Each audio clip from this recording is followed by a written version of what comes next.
Bonjour à tous. Alors déjà, merci à toutes les personnes présentes. De toute façon, on a déjà voilà, un certain nombre d'inscrits. Je vous propose de commencer. Donc Justine, je travaille chez IVEO. Donc du coup, l'idée du webinaire d'aujourd'hui, ça vient de discuter de la conformité, de l'obligation de vigilance et de voir ensemble comment est-ce que vous pouvez sécuriser votre entreprise simplement. Pour échanger et en amont de ce webinaire, on a fait un petit sondage et donc on voit que parmi les participants aujourd'hui, la moitié ont une plateforme pour gérer la conformité de ces tiers. Donc ça va être l'occasion aujourd'hui de discuter de ce sujet. Pour cela, on va donc passer à un certain nombre de sujets qui vont être animés par les deux fondateurs donc, de IVEO et de Viaco, donc Anis Dabi et Saïna Guillon. Si vous avez des questions, vous n'hésitez pas à les poser dans le chat. On répondra à certaines durant la présentation, mais surtout, on a prévu un temps de questions-réponses à la fin. Donc, n'hésitez pas à poser vos questions en cours de route et on prendra le temps de les passer en revue par la suite. Et donc, je laisse à Anis la parole pour la suite. Génial. Merci Justine. Bonjour à tous. Donc aujourd'hui, IVEO et Viaco, on est deux startups lyonnaises basées à Lyon. On va vous parler de nos solutions respectives et du contexte légal dans lequel on intervient aujourd'hui. Euh, Petite précision, donc on est soutenu par BPI France qui nous a beaucoup aidé dans nos phases de lancement respectives, mais également par attestation légale que certains présents doivent peut-être connaître, qui est l'actionnaire majoritaire d'IVEO et de Viaco. Donc IVEO, rapidement, donc c'est une solution qui a été lancée en janvier 2019. Aujourd'hui, on est 13 collaborateurs au service de nos clients. On est tous basés à Lyon. On a plus de 100 clients et déjà 19 000 entreprises actives sur notre réseau qui mettent à la disposition de nos clients leur dossier administratif pour leur simplifier la vie. Alors, je vais prendre la parole. Bonjour à tous. Je suis ravie d'être parmi vous aujourd'hui. Donc, Saïna Guillon. Je suis la cofondatrice de Viaco avec deux autres entrepreneurs français. La solution Viaco, c'est une solution qui est un peu plus récente, qui a été donc lancée en mars de cette année, juste avant le Covid, si je peux dire.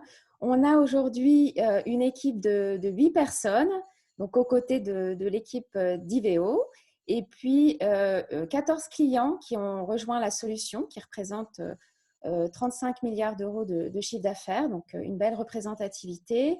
Et notre réseau est composé de 3000 entreprises. Alors, Rada, s'il te plaît. Alors, on a choisi de faire un focus sur 3 obligations légales. La première, donc, qui est l'obligation de vigilance, qui va presque fêter ses 10 ans cette année. Et puis 2 autres obligations qui sont un peu plus récentes, puisqu'elles sont applicables depuis 2017. Donc, la loi Sapin 2 et le devoir de vigilance. Et donc, pour ces 3 obligations légales, on vous propose donc de vous présenter 2 solutions collaboratives qui sont gratuites pour vos fournisseurs, à savoir donc la solution IVEO sur la collecte et la validation des attestations fournisseurs, et enfin la solution Viaco, qui est une solution de préqualification sur la partie éthique des affaires et développement durable. Alors, préqualification, c'est simplement la collecte d'informations via un questionnaire. Alors, notre point de départ, en fait, ce que nous ont remonté les entreprises avec lesquelles on a travaillé, c'est que finalement, les entreprises recevaient chacune des demandes de leurs clients. Voilà, donc il y avait une certaine inflation, si je peux dire, des demandes, à la fois côté documents administratifs, mais également côté questionnaire. Et puis, donc, l'objectif finalement de nos 2 solutions, c'est finalement une promesse, c'est de pouvoir permettre aux entreprises de mutualiser leur dossier ou éventuellement la réponse dans le cadre de la préqualification. Et elles déposent finalement leur dossier une fois pour tous leurs clients, ou elles répondent une fois pour tous leurs clients au questionnaire de préqualification. Voilà, alors je vais laisser la main à Anis pour vous en dire plus sur les obligations de vigilance. Merci Saïna.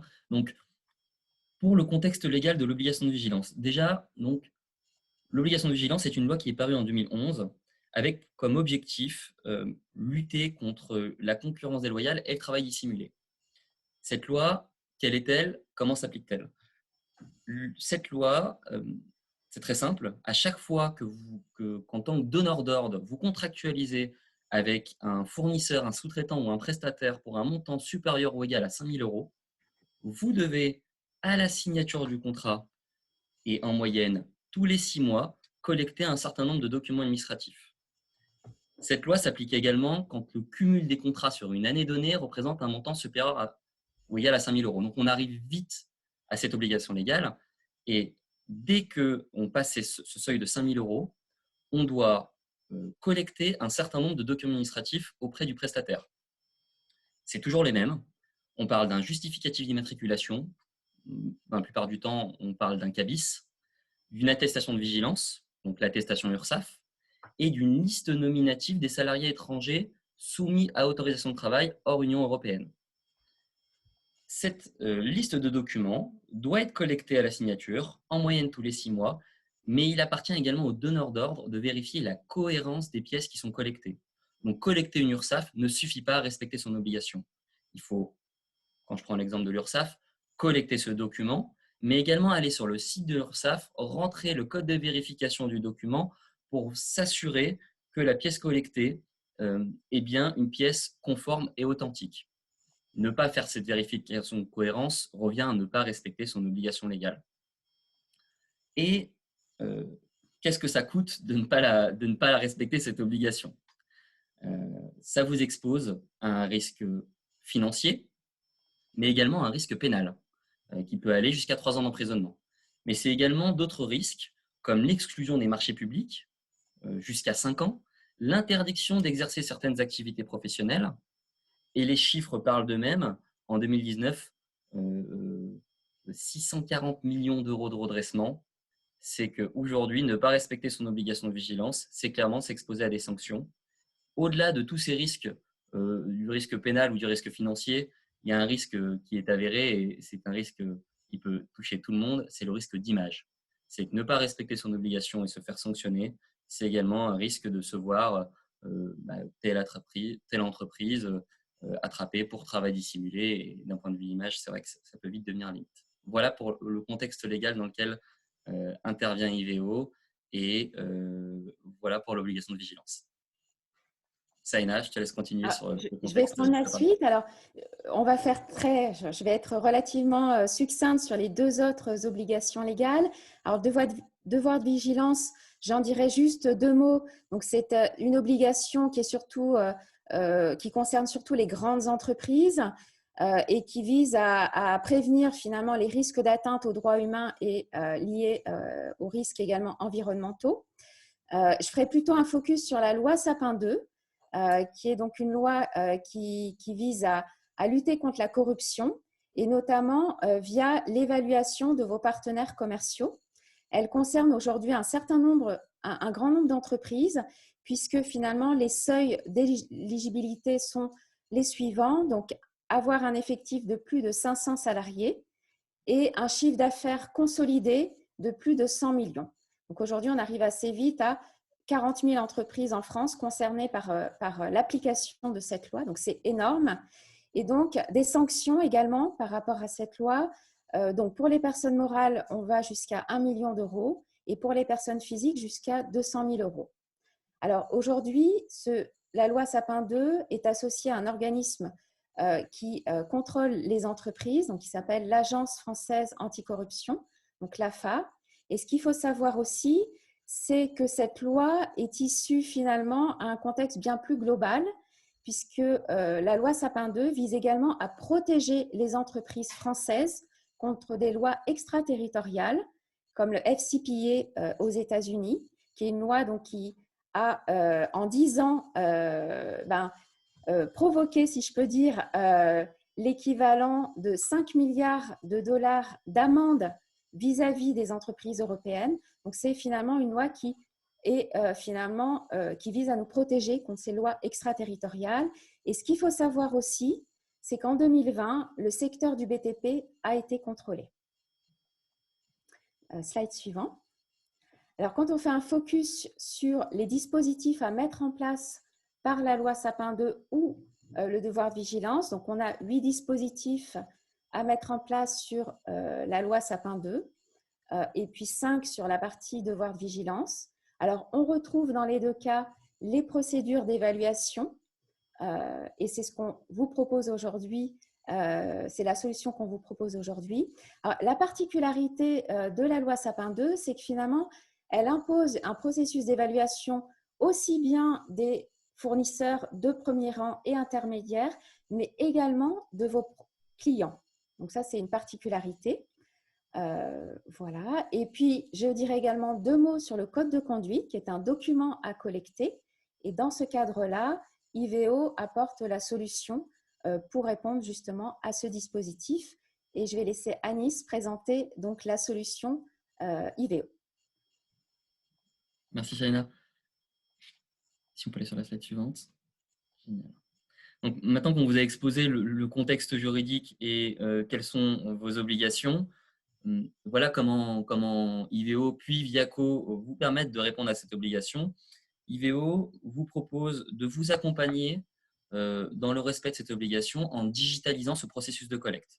Donc, IVEO, c'est une plateforme qui collecte, qui authentifie, qui met à jour et qui archive les documents légaux et complémentaires, vous allez le voir dans la slide suivante, pour vous permettre de ne pas passer du temps sur cette tâche qui est aujourd'hui chronophage et sans valeur ajoutée. Laisser le soin à vos collaborateurs de collecter, de numériser, d'authentifier, de mettre à jour ces pièces tous les 3, 6, 12 mois, ça peut prendre du temps.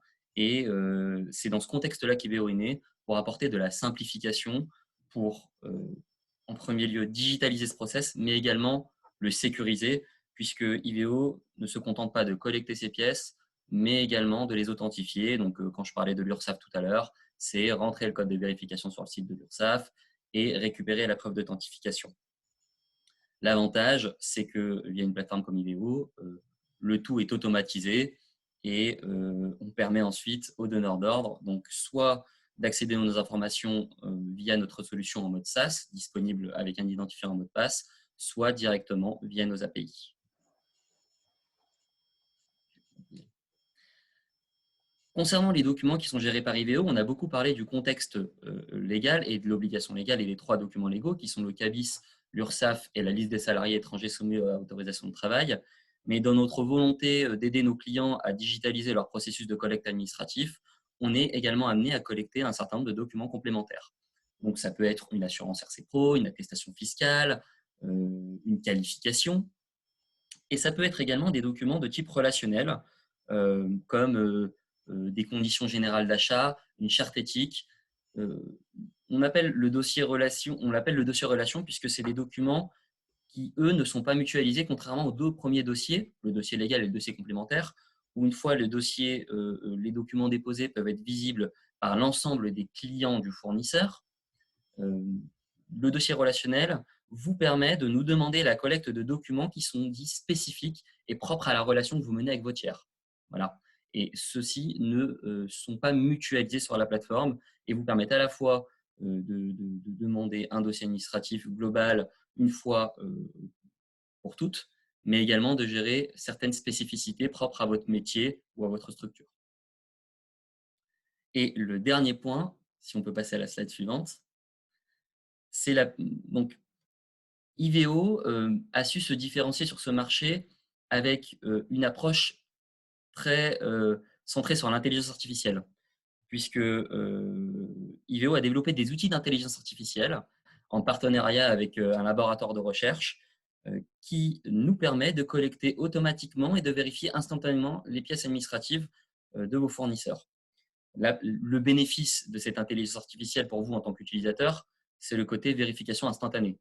Un dossier administratif est validé et authentifié par IVEO en moins de 3 minutes, ce qui vous permet de voir la conformité légale non plus comme une contrainte, mais comme un point de passage, puisque le fournisseur va déposer ses pièces et instantanément, on va les vérifier une par une et lui dire dossier conforme, dossier non conforme. Ça, c'est la première plus-value de l'intelligence artificielle. La deuxième, et peut-être la plus importante, c'est que la collecte documentaire en soi a peu de valeur. Elle vous permet de respecter une contrainte légale. Par contre, via ces outils d'intelligence artificielle, Iveo est en capacité d'extraire les données qui sont issues des documents. Et grâce à cette extraction, on va pouvoir mettre à votre disposition des informations qui peuvent avoir de la valeur et qui peuvent devenir de réels outils d'aide à la décision. Si je reste sur l'exemple de l'URSSAF, dans l'URSSAF, vous avez l'effectif et la masse salariale qui vous permet de qualifier et de définir est-ce que le fournisseur a la capacité à délivrer la prestation que je lui confie.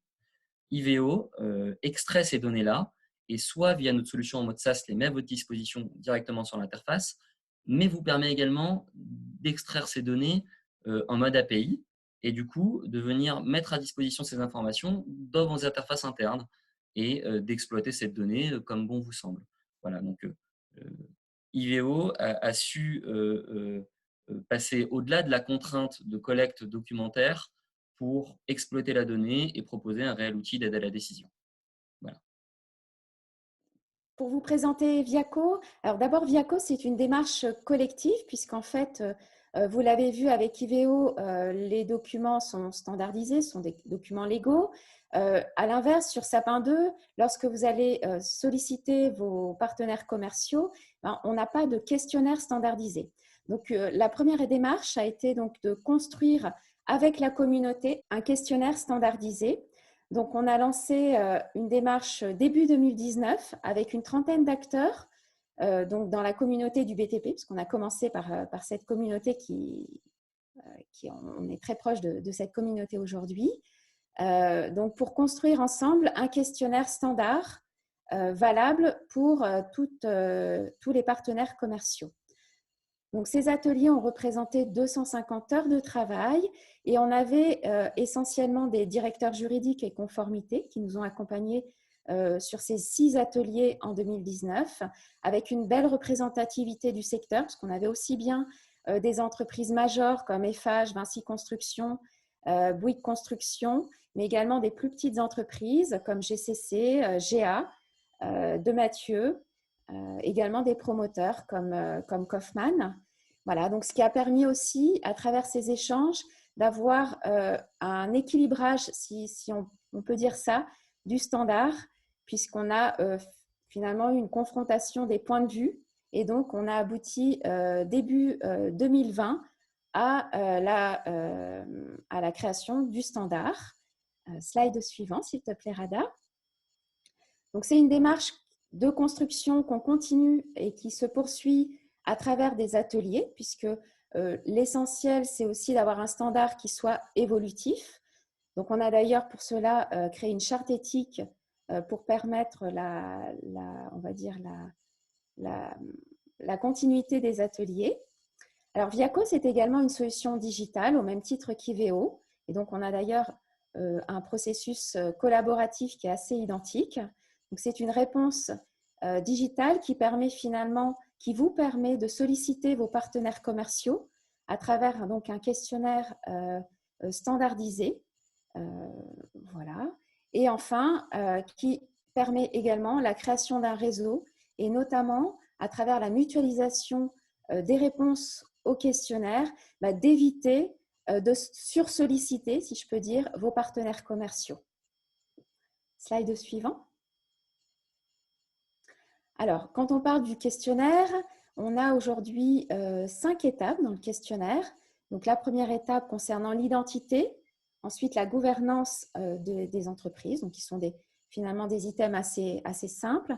Ensuite, on a 3 autres étapes, donc des questions sur les sanctions, des questions sur le dispositif de lutte contre la corruption et enfin des questions concernant la contribution au développement durable. Alors, ce questionnaire est accompagné de tutos pour permettre aux entreprises et aux toutes petites entreprises de pouvoir simplement compléter ce questionnaire. Et on a à peu près les entreprises complètent ce questionnaire entre 15 et une demi-heure. Voilà. Slide suivant. Alors, une fois qu'on a collecté donc, les informations sur les entreprises, ce qu'il est important, et ça fait partie des recommandations de l'AFA, donc, qui est l'organisme de contrôle, d'avoir une traçabilité finalement du processus d'évaluation. Donc, on a aujourd'hui construit des fonctionnalités pour vous accompagner sur cette traçabilité du processus, donc qui part de la collecte des informations, aussi bien de vos fournisseurs, sous-traitants, voire clients, quelle que soit leur taille, quel que soit leur secteur. Ensuite, on a également construit et co-construit un module d'analyse. Donc ça, on l'a fait également en atelier avec nos pionniers, donc pour avoir finalement un processus qui est relativement opérationnel. Ensuite, vous avez le processus de décision qui là reste en interne.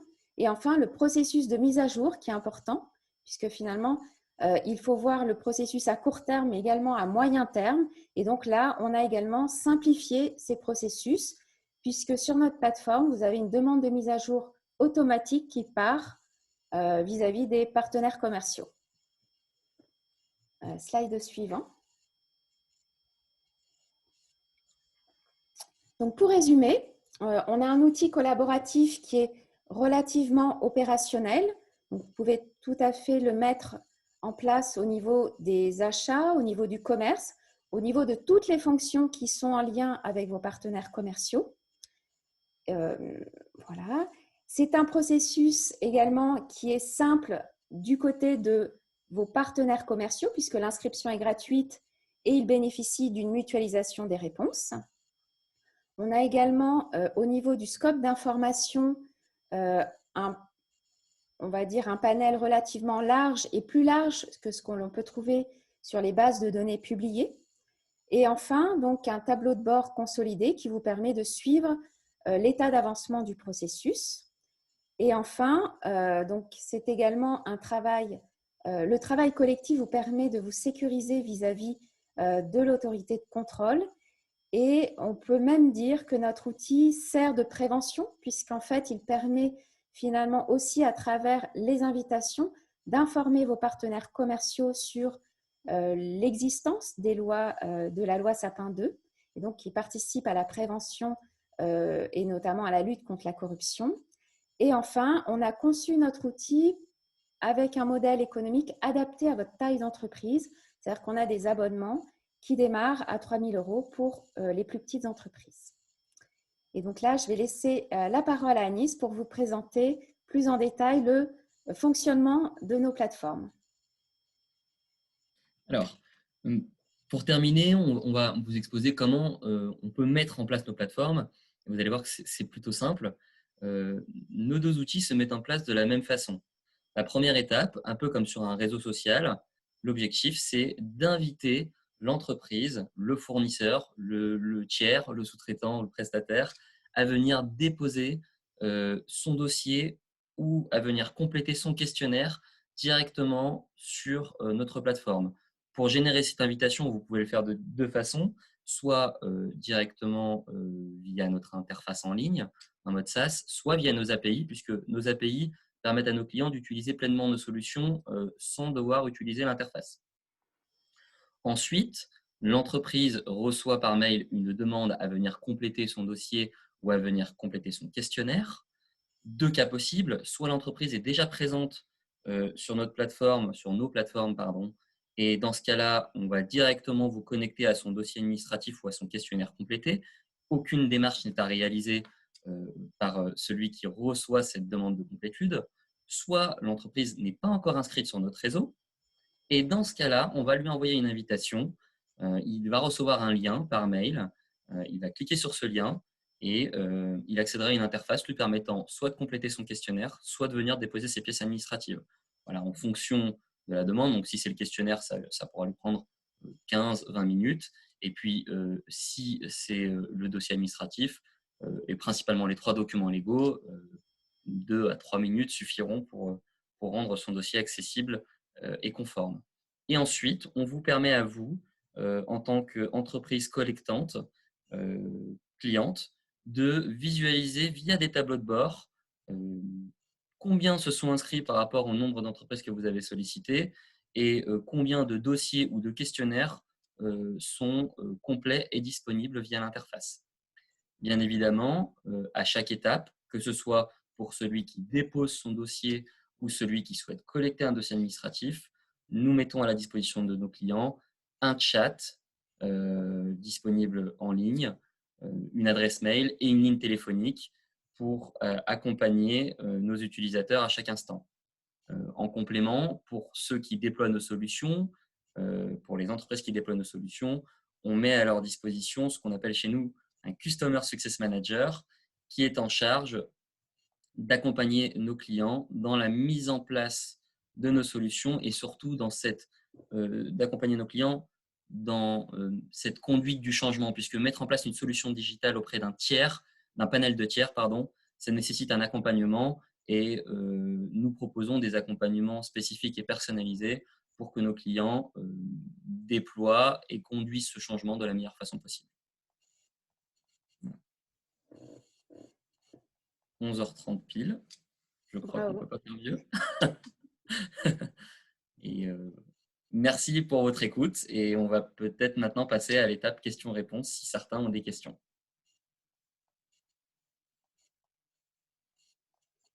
Alors Justine, Séverine, je ne sais pas si les questions ont été posées.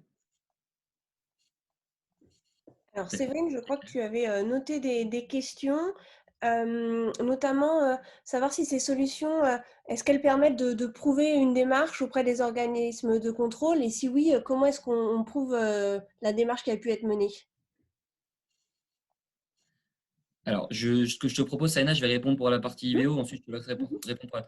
Alors, oui, l'obligation de vigilance, de toute façon, c'est une obligation de résultat, ce n'est pas une obligation de moyens. Et donc, en passant par IVO, puisque nous collectons les documents, que nous vérifions ces pièces et que nous récupérons les preuves, les éléments, la collecte, la numérisation et l'authentification réalisées par IVO sont complètement opposables en cas de contrôle.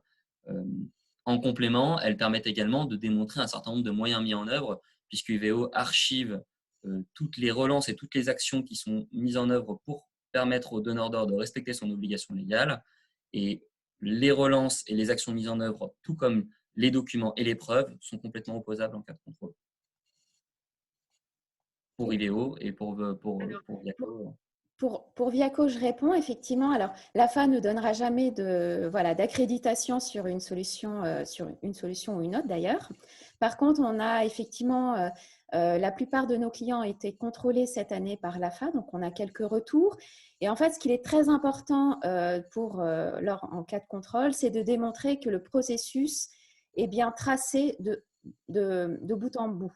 Voilà, donc c'est-à-dire que vous avez bien fait la démarche de solliciter vos partenaires, vous avez collecté l'information, vous avez analysé ces réponses et que vous avez pris vos décisions en fonction de cette analyse. Donc ça, c'est vraiment le retour de la plupart des contrôles, c'est qu'il y a un processus qui soit bien déroulé de bout en bout. Voilà, je ne sais pas si vous avez d'autres questions éventuellement. Oui, il y a d'autres questions qui sont remontées via le chat. Il y a la question de la gestion des fournisseurs étrangers qui a été posée. Alors, pour IVO, aujourd'hui, on est en capacité de gérer les entreprises étrangères, mais le niveau d'authentification qui est apporté est assez mince. C'est la raison pour laquelle on s'adosse à Attestation Légale, qui propose de la vérification manuelle qui est nécessaire dès qu'on s'adresse à une entreprise étrangère. Donc oui, je vous confirme qu'il est possible de visualiser via l'interface IVO, de gérer des entreprises étrangères et de les visualiser. Et côté Viaco, effectivement, comme notre solution est un peu plus jeune, on a effectivement prévu d'ouvrir le réseau aux entreprises étrangères début 2021, donc à partir de l'année prochaine. Alors, on a une question supplémentaire. Que répondre ou comment gérer un fournisseur qui refuse de compléter la liste des salariés étrangers à cause de la RGPD? Alors, la liste des salariés étrangers, c'est un document qui est rattaché à la personne morale, qui n'est pas rattaché à la personne physique. Ça a été un vrai sujet. D'ailleurs, il y a un de nos clients qui était là, avec qui on en a pas mal discuté. Aujourd'hui, votre obligation de vigilance vous impose de collecter cette liste des salariés étrangers. Ne pas la collecter, c'est aller à l'encontre de la législation. Donc, un fournisseur ne peut pas refuser de compléter cette liste sous prétexte que la RG lui permet de le faire. La RGPD, pardon, lui permet de le faire. Donc, votre droit et votre devoir, en principe, c'est de ne pas contractualiser avec un fournisseur qui ne vous fournit pas cette liste. Bon, on sait que dans la réalité, c'est souvent un peu plus complexe que ça, mais il ne peut pas vous opposer cet argument et vous êtes en droit de ne pas contractualiser avec lui s'il refuse de vous la fournir.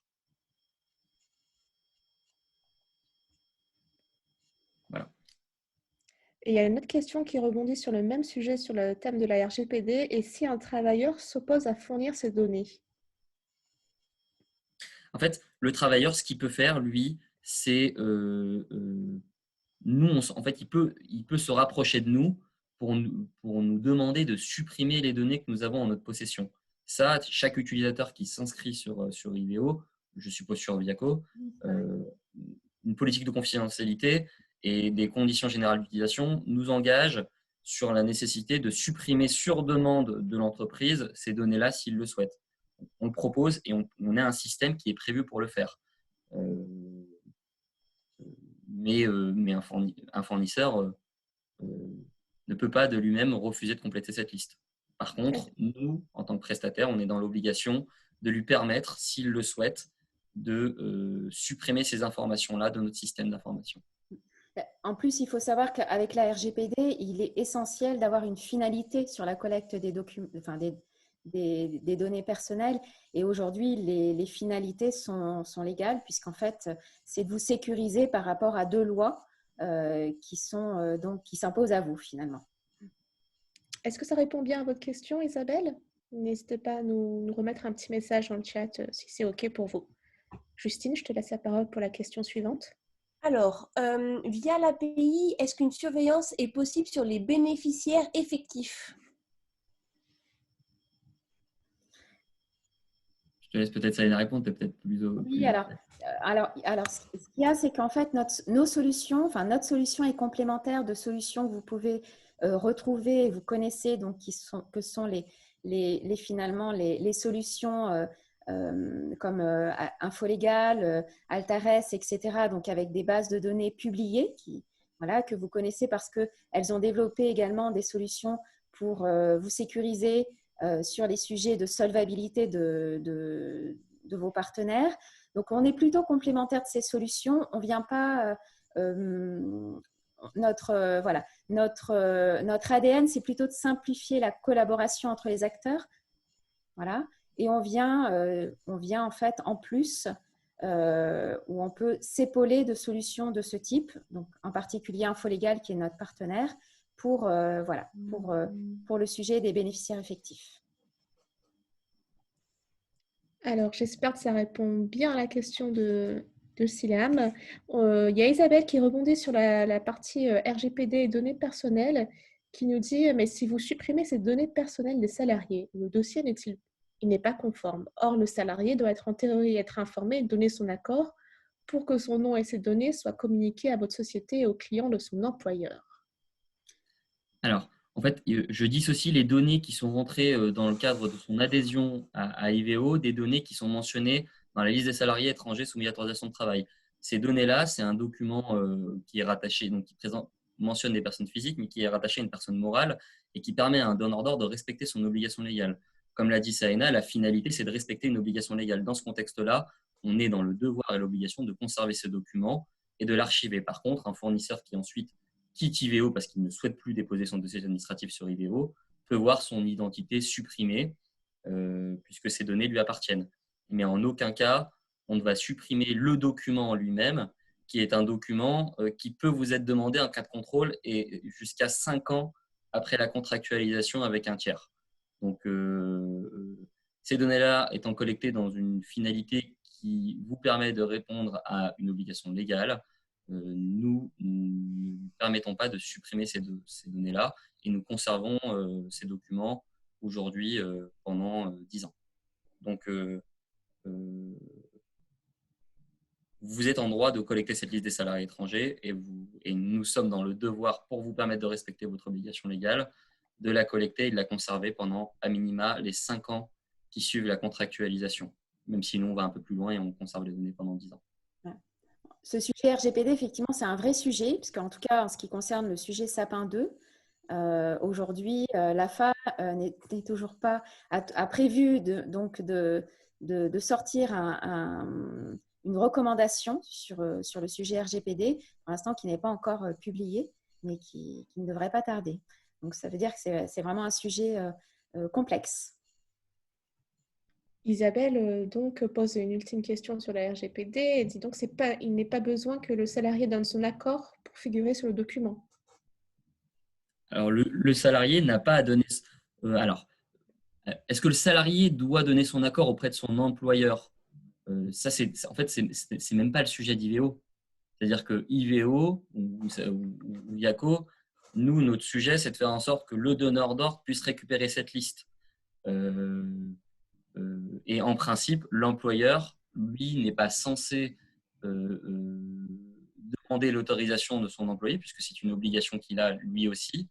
Mais je vous avoue qu'IVO, notre spécialité, ce n'est pas la relation employeur-employé, c'est la relation donneur d'ordre-fournisseur, ce qui est légèrement différent. Et c'est un terrain sur lequel je prends mes précautions dès qu'il s'agit de parler d'employeur-employé. Isabelle signale ce point parce qu'elle est confrontée elle-même à ce problème. Alors, je suis disposé à apporter des réponses plus précises à Isabelle sur ce sujet-là.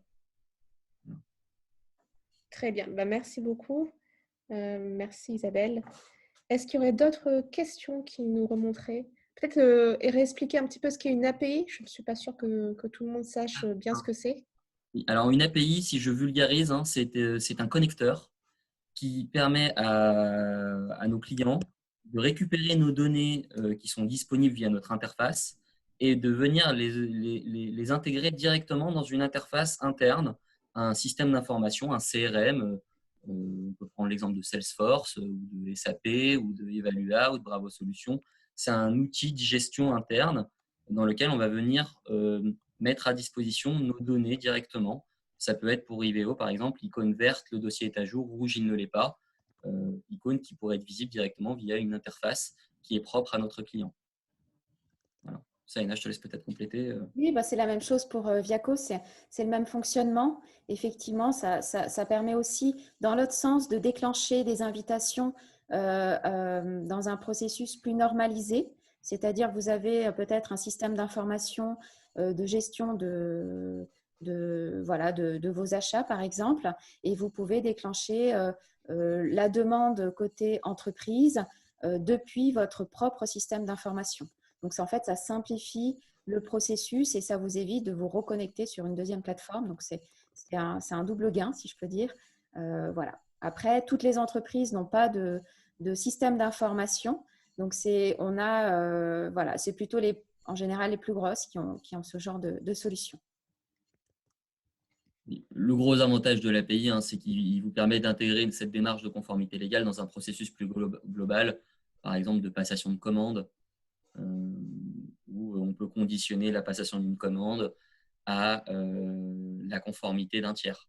Voilà. Donc dès qu'il s'agit d'intégrer nos données dans vos interfaces, on peut aller beaucoup plus loin dans la mise à disposition de l'information et faire en sorte d'intégrer cette information dans un processus plus global ça peut éviter d'avoir plusieurs outils à gérer.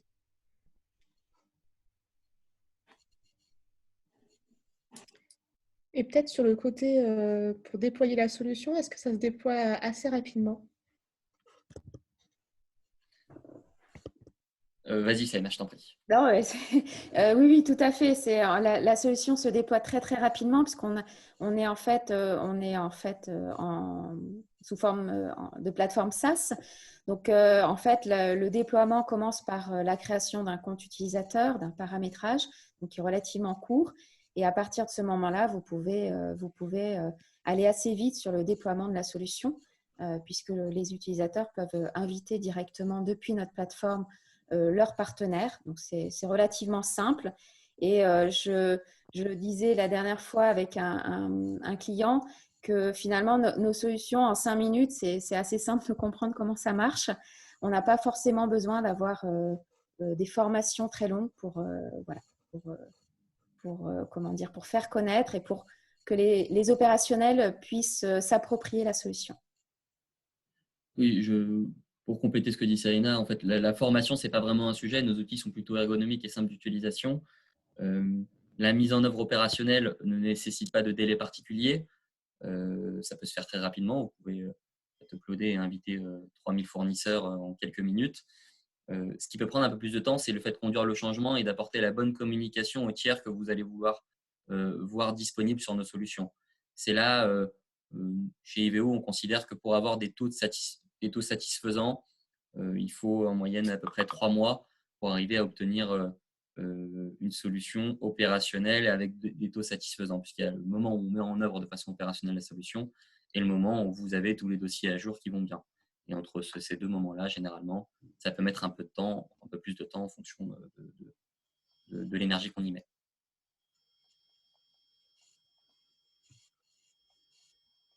Voilà.